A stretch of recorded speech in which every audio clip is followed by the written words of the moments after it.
നീണ്ട 15 മാസങ്ങൾ അടച്ചിട്ട ഒരു മുറിക്കുള്ളിൽ ചിലവഴിക്കുന്നതിനെക്കുറിച്ച് നിങ്ങൾ എപ്പോഴെങ്കിലും ചിന്തിച്ചിട്ടുണ്ടോ? അതും ശരീരത്തിൽ ഒരു തുണി പോലുമില്ലാതെ, ഡോഗ് ഫുഡ് മാത്രം കഴിച്ചുകൊണ്ട്. അതെ, അങ്ങനെ ഒരു വ്യക്തിയെ പറ്റിയാണ് ഇപ്പോൾ സാമൂഹ്യ മാധ്യമം അടക്കം ചർച്ച ചെയ്തുകൊണ്ടിരിക്കുന്നത്. നമുക്കൊന്നും ആലോചിക്കാൻ പോലും പറ്റാത്ത കാര്യം. എന്നാൽ ജീവിതത്തിൽ ഈ അവസ്ഥയിലൂടെ കടന്നുപോയിരിക്കുകയാണ് ജപ്പാനിലെ നസൂബി എന്ന ഹാസ്യനടൻ. നസൂബി എന്നയാൾ വീട്ടുതടങ്കിലൊന്നുമല്ല. അത്തരത്തിലുള്ള തെറ്റിദ്ധാരണയൊന്നും ആർക്കും വേണ്ട. ജാപ്പനീസ് റിയാലിറ്റി ഷോയിൽ മത്സരിക്കുകയാണ് നസൂബി.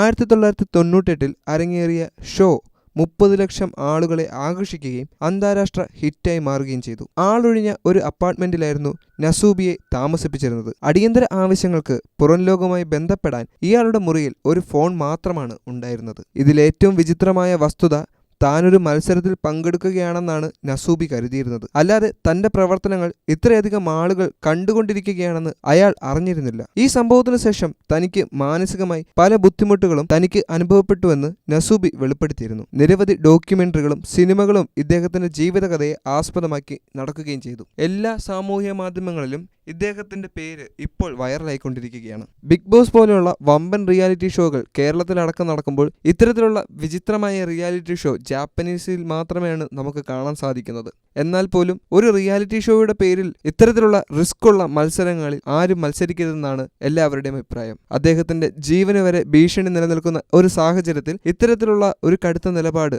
ആളുകളെ വളരെയധികം അത്ഭുതപ്പെടുത്തുകയും ചെയ്യുന്നുണ്ട്.